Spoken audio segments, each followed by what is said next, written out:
नमस्कार शेतकरी मित्रांनो.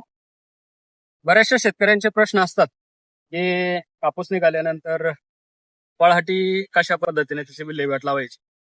तर आपण या क्षेत्रामध्ये बघू शकता की इथं एक तर मल्चर आणलेलं असेल किंवा कॉटन सीडर जे म्हणतो आपण, त्यानं फळहाटीची बारीक अशी कुट्टी या क्षेत्रावर आपण केलेली बघू शकतो.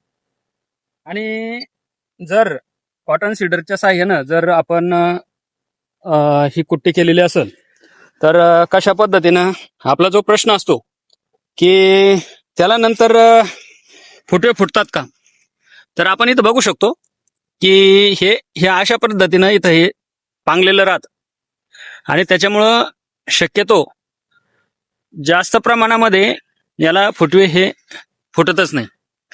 आणि अशा पद्धतीनं आपल्या जमिनीला एक प्रकारचं बायोमास आपल्या जमिनीमध्ये राहतं.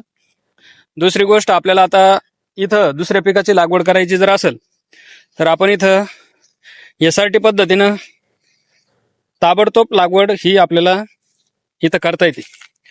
या व्हिडिओचा उद्देश हाच होता की आपण आपल्या पिकाचा जो काही बायोमास आहे तो कशा पद्धतीनं आपल्या जमिनीमध्ये टाकायचा आणि त्याचा फायदा आपल्या पुढील पिकासाठी कसा करून घेता येऊ शकतो, हा ह्या व्हिडिओ मागचा मुख्य उद्देश होता.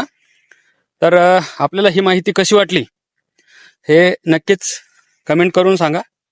आणि जागर आनंदी शेतीचा या यूट्यूब चॅनलला आपण जर नवीन असाल तर त्याला सबस्क्राईब करा, लाईक करा आणि जे काही कमेंट असतील त्या कमेंट करण्याचा प्रयत्न करा.